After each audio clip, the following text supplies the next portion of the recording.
Good evening, good evening, good evening, and welcome to Flat Earth UK Live. Joining me tonight is an Army veteran radio officer who has experience in every type of radio communication you can imagine. Robin Poe, welcome to Flat Earth UK. Hi, Nathan, and greetings from Newcastle, Washington State, that is. Greetings from Warwickshire. On tonight's show, we will be discussing people's reaction to the flat Earth and how it affects their daily interactions with life. Also looking at previous experiences that may have proven the Earth is flat, along with scientific exploration of the heliocentric and flat Earth models. We will also be looking at mockery of the flat Earth and the differing opinions that people throw into the FE mix on a daily basis. Some flat Earth proof will come up. Also, we will look at religious connections with the flat Earth, CERN, and possibly even psychopaths. A massive flat Earth reality sandwich with a dressing of some theory. So, Robin, can you kick us off by telling us, how did you find out the Earth is flat?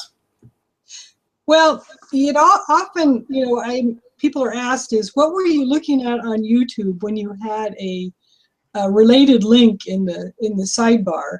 And I was actually researching the farce that is the Curiosity rover. The fakery on that was just so obvious, it was driving me nuts. And so anyway, off to the side was a video called Under the Dome, which is apparently a compilation of Mark Sargent's flat Earth clues that had been put together by somebody else. So I clicked on it, it looked interesting, and I started watching it and watching it and watching it, and I was going, oh my goodness, this makes a lot of sense. There's a lot of evidence here. I could understand how this could be. So then I was kind of a little skeptical at that point because of especially the way the sun and the moon were. And then I watched the solar dynamics video by P-Brain. Awesome video. And that was kind of the coffin nail in the globe was when I watched that. Although I still had questions. So one of the things that I did was I actually went out and computed curvature of the Earth and made some observations on the Puget Sound out across the water from Seattle, and saying, okay, that's got to be 4 miles away, so I shouldn't be able to see these ship's holes, but yet when I use binoculars, I can see them. So, I kind of had to see it for myself, and I always recommend that people do that as well. So that pretty much got me going. That pretty much was like it, when I could actually see that there was no curvature. The Earth is flat. So, I mean, at that point, you could say that you're a fully fledged flat earther. You've accepted the reality that is our world. I mean, at that point, did you start telling friends and family, or even people in church? I mean, have you sort of divulged this with other circles? I did. I told this friend of mine, because I did the observations across Puget Sound at church. I was going after church down to the Sound to look at the, across the water and see if I could see curve. And I told her about it. I was going to go make some observations and I might find some very interesting things out. And so she was intrigued, and she says, well, email me later and about what you've seen. And so I emailed her and I said, there is no curvature. So if there is no curvature, the Earth is flat. And then I sent her links to Mark Sargent's video or the Flat Earth Clues compilation video that I'd watched, and then the other one by P-Brain. And she was really fascinated. It does ring very true with religious people because it is very biblically based. I mean, you can derive these things from the Bible. So I think it does appeal now to Christian peoples, and specifically in my case, Catholics. So, I mean, again, do you think you'll sort of become a bit of a flat Earth missionary now that you've got the information, you've started spreading it a little bit on YouTube? I mean, does that continue to grow? And well, it's kind of hard once you knew the truth to keep it inside. I did share it with my sister. She seemed pretty okay with it. she's pretty open-minded though. So, but I haven't really shared it with anybody else at this point, other than just doing videos or 2 videos. So, you know, I mean, how does it affect your day-to-day life then? I mean, well, I find myself looking at the expansive areas and saying, look, it's flat, there's no curve, or, you know, and also watching a lot of flat earth videos. I kind of binge watch them, as, you know, I think that's very typical when you first start out. You binge watch a lot of flat earth videos. I think there's a lot of newbies that are going to lose a lot of sleep. You know, you come to flat earth and suddenly find that, yeah, your nights are filled with endless videos. Is that the main resource for your sort of flat earth research? Where do you get most of your information from on this subject?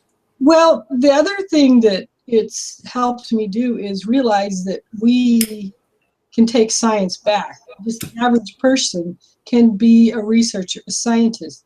We all can do our own observations, make our own experiments, that this world is ours, and it's not, you know, science is not the purview of somebody who's got a PhD sitting in some Ivy Hall in a university. I mean, science is ours too. So, and so I've been actually doing a lot of calculations, you know, and also, you know, like I said, you know, I'm a radio officer. It also made me rethink a lot of the numbers that we were given to do radio shots and to build our radio systems in the Army. And so I started going back and looking at those,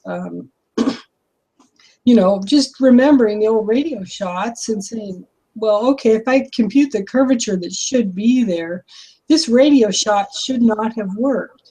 This one should not have worked, you know. And so I'm finding myself doing more computations like that, and questioning the numbers, going back to the, you know, the fundamentals, mathematical fundamentals, looking at the original formulas that created these things. And so it was like I was telling, you know, other people, you know, I went back to a radio shot that I did in northern Italy from south of Verona, or Florence up to west of Verona. It was about a 115-mile shot. And it should not have worked. It should have been behind over a mile of curvature. So, how did that work? I know you said before the show that, you know, I'm keen for these facts of yours to sort of get out and cement in people's minds the relevance to flat Earth. But can you give us a sort of bit more detail on how that came to pass? Oh, okay. Well, we had a relay go out. And so we had to move this to a new location because there was electromagnetic interference at that one relay area.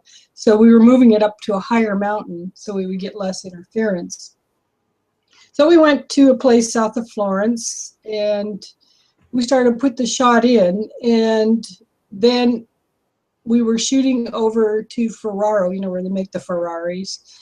What do you mean by when you say put the shot in? Can you just explain exactly what you mean? Okay. To get like one radio sending a signal this direction, and it has to line up with the radio coming, the antenna on the opposite direction, because they're unidirectional antennas. And so we have to make sure that there's no interference. We have to make sure that they're aligned correctly at the right azimuth. And this, you know, back when I was doing this, we were doing this on paper. We were using magnetic compasses. This isn't, you know, these days they all have computers to do this. And because we had to do it by hand and manually and work out the computations manually, you were more in touch with what was going on with the actual shot than they are today. They just plug the numbers in and put it up. But so we were having to get, so I moved the radio, we got that shot to go. We were actually, the original shot was coming, or link was coming from around Pisa, near Pisa, Leaning Tower, Pisa area. And so that one came in fine. And then the other one, we had a relay in Ferraro and then on up to west of Verona. And the one in Ferraro wouldn't come in. And I suspect because it was a lot of industrial factories and stuff done by Ferraro. It was just too much electromagnetic interference. So rather than trying to establish that shot in Ferraro, I just turned the antenna to the other direction and sent it all the way to west of Verona. I thought, well, what do we got? I mean, this shot, we're not able to get a link down to Ferraro. We might as just, we're desperate. Let's just do it and see if it works. And it came in, and it came in just fine. And I said, oh, awesome. I'm saved. What was that distance then? So, I mean, once you'd actually got it and it worked nicely, rather than the short distances, what was the actual distance? 115 miles, and that's like, and the planning range on these radios is 35 miles. So it worked, and I was like relieved and then I got a call from my commander. He says, is that radio linked to Verona in? And I said, yeah, it's in. And well, actually, it was going to a different headquarters, but I don't like to say the name of the headquarters out loud. But anyway, so I said, yeah, it's working fine. I'm getting very good reception. The gain is perfect. And he says, well, I don't like it. And I said, well, but it's great. And he made me take it down. He made you take it down. He made so me you've got this perfect signal, great gain, clear as a bell, but they made you take it down. It was too far outside of planning ranges. So yeah. So what were the planning ranges? Did they have specific places that you were supposed to aim for, or how did that work? They were limited to certain distances. You could only go, supposedly you could only go 30 miles with these radios. So, right. So the paperwork limits the distance as opposed to what will give you a connection. Yeah. So, I see. That's very interesting. And the limitation is based on curvature of the Earth, or apparent curvature of the Earth. Right. So what you're supposed to be able to get is all you're allowed to go for. Right. Exactly. Oh dear. But I've known people that have, I think, who was it? Jaron, or not Jaron, his friend John, or Bob. He was able to get 60-mile microwave shots too. So, and we also have like these cell towers that work in mobile telecommunications now. And these cell towers, they're the big high-powered ones that are over like places like Nebraska where it's really flat, or Kansas, and you just need a lot of coverage area because there's not much out there. And they're supposedly, they're supposed to go out like 20 to 30 miles, and you have so much curvature there by then that they should not be able to get any radio coverage on those cell towers out in the outer planning ranges of the coverage area, because you'd have too much curvature between you and the radio cell tower. So that was something I found interesting too. I mean, you said before we went out that I don't want to steal your public service announcement from you, but obviously you were discovering this stuff back then, and this is presumably from memory, but now you're looking at it again and sort of doing some research. I don't want to steal your thunder. Do you want to do your public service announcement? Yes. Well, one of the things that because I'm making all these observations and calculations, and I know other people are making observations and saying, or we're all looking at this Earth that we live on, and I would like to recommend that everybody make themselves a little flat Earth notebook so that they can have, a record. And I think these records are going to be important. And how you want to do this notebook, it depends on you. Like here, if you can see, I'll hold it up. I have diagrams, calculations, maybe a structural conception, things like that. Place where I didn't like the calculations, I X'd them out, but I keep them because, who knows, maybe I was right, but, and this is a quad-ruled notebook, which works great for math or physics or, that kind of thing. Or scientific things, but if you're like maybe somebody who's more journal oriented, where you're effort in the flat earth is like relating and communicating the message, you might keep a journal, you know, just with plain line paper.